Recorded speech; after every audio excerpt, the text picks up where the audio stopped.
नमस्कार, आप देख रहे हैं Mahakal TV Hindi news channel. Mahakal TV Hindi news channel के सभी दर्शकों को बहुत बहुत स्वागत है। मैं हूं आपके साथ अंशु त्यागी। आइए शुरुआत करते हैं आज की कुछ खास खबरों के साथ। यूपी में पूर्व सीएम के बेटे फतेह बहादुर सिंह को जान का खतरा, पुलिस अधिकारियों पर लगाए बड़े आरोप। यूपी में बीजेपी सरकार और संगठन की घमासान के बीच 6 बार के विधायक फतेह बहादुर ने खुद की जान को खतरा बताया। फतेह बहादुर ने आरोप लगाया कि यूपी पुलिस के अधिकारी कुछ माफियों के साथ मिलकर उनकी हत्या कराना चाहता है। फतेह बहादुर का ये भी आरोप है कि इसलिए सुर्खियां बटोर रहा है क्योंकि बहादुर मुख्यमंत्री योगी आदित्यनाथ के जिले से ही आते हैं। जब मैं क्षेत्र में था मुझे जानकारी हुई, मैंने उसको बड़ा लाइटली लिया। मैंने कहा ऐसे जनरल बात होगी, लेकिन जब एक अपराधी के द्वारा उसकी पुष्टि की गई, लोकल जो मेरे विपरीत रहता था, उसने बताया कि मेरे पास चंदे के लिए वो लोग आए थे और लगभग 1 करोड़ रुपया आपको मारने के लिए इकट्ठा कर चुके हैं। तो फिर मैंने लोकल प्रशासन को और उसके दूसरे दिन माननीय मुख्यमंत्री जी को लिखित रूप से इसकी सूचना दी और आज मेरे ख्याल से 12-13 दिन हो गए, लेकिन अभी तक कोई कार्रवाई नहीं हुई। जो एसओ था वो वहाँ से चेंज हो गया और एसओ को पूरी जानकारी थी। उसके पास जो अपराध में घटना करने वाला व्यक्ति है वो बैठता भी था, फोन भी आते थे और बहुत अप्रोच वाले लोग उस एसओ को और स्थानीय जो नीचे के एसपी होते हैं उनको भी फोन करते थे कि उस अपराधी को बचाने के कृत्यों में। तो मेरा शंका और बढ़ गया। मैंने मुख्यमंत्री जी को ये सारी जानकारी दी, लेकिन अभी तक कोई कार्रवाई से मुझे जानकारी नहीं हुई है कि किस स्तर की कार्रवाई हो रही है। तो मेरा ये पीड़ा थी, तो मैंने इसकी जानकारी स्थानीय मुख्यमंत्री जी को तो दी ही और केंद्रीय नेतृत्व को भी दे दी।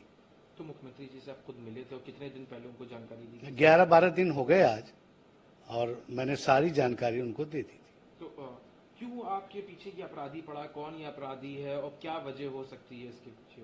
देखिए, लगातार सदन में बने रहना भी कुछ लोगों को खटक रहा है। मैं 20 साल मंत्री के रूप में काम कर चुका हूं, प्रोटेम स्पीकर के रूप में भी काम कर चुका हूं और माननीय मुख्यमंत्री जी के जो भी दिए गए दायित्व क्षेत्र में होते हैं, जिले में काम जो उनके द्वारा दिया जाता है, विकास के कार्य क्षेत्रों में हम लोग कराते हैं।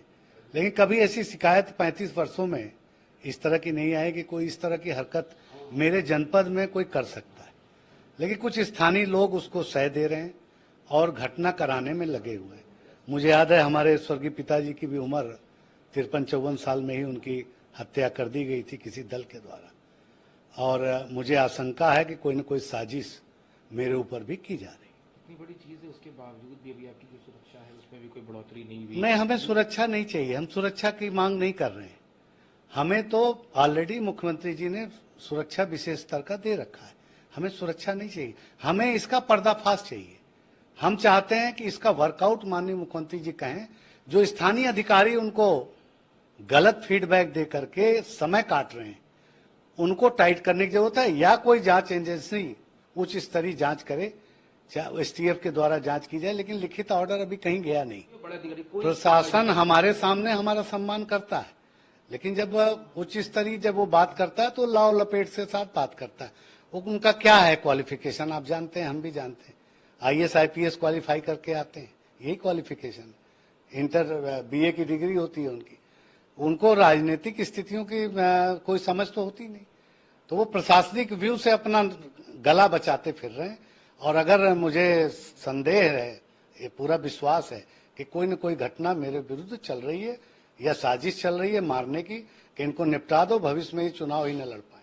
मुख्यमंत्री की वजह से बहुत से निर्णय अधिकारियों के गलत फीडबैक से भी बदल जाते हैं। इसमें स्थानीय फीडबैक अगर लिया जाएगा तो निश्चित रूप से पता चल जाएगा। ये जांच एजेंसी कुछ उस स्तरीय हो जाए। मैं तो कहता हूं कि अगर एसटीएफ वर्कआउट नहीं कर पा रही तो इसको सीबीआई को दे दिया जाए, सीबीआई जांच कर ले, सत्यता सामने आ जाएगी।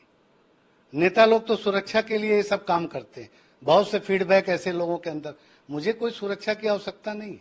मुझे मुख्यमंत्री जी ने ऑलरेडी सुरक्षा दे रखी है। मुझे तो ये जो गंभीर विषय आया है, मैं कब तक बसता फिरूंगा, कब तक ऐसे ही जो है घरों में बैठा रहूंगा। मुझे भी जनता के प्रति जवाबदेही है मेरी, उनके बीच जाकर के रहने का। आज 8 दिन हो गया मैं कहीं गया नहीं, मेरा मूवमेंट नहीं हो पा रहा है क्योंकि पुलिस प्रशासन स्थानीय कोई आश्वासन नहीं दे रहा कि कैसे मूवमेंट करूं, क्या काम करूं। तो ये सब कठिनाइयां मेरे सामने इधर थी, इसलिए मैंने कहा कि नेतृत्व को भी मैं बता दूं। कार्य समिति की बैठक हुई थी, क्या अधिकारियों का इस तरह का जो रवैया? नहीं, कार्य समिति में मैंने कोई भी संगठन के कार्यों में सरकारी कार्य का कोई मतलब नहीं होता। संगठन को संगठन के दृष्टिकोण से देखा जाता है और सरकार को सरकार के जब सरकार के प्लेटफॉर्म पे लॉ एंड ऑर्डर का कोई बैठक माननीय मुख्यमंत्री जी रखेंगे तो हम लोग उसमें जरूर इस बात को रखेंगे। तो फिलहाल के लिए इस खबर में बस इतना ही। देश दुनिया की तमाम बड़ी खबरों को देखने के लिए बने रहिए महाकाल टीवी के साथ।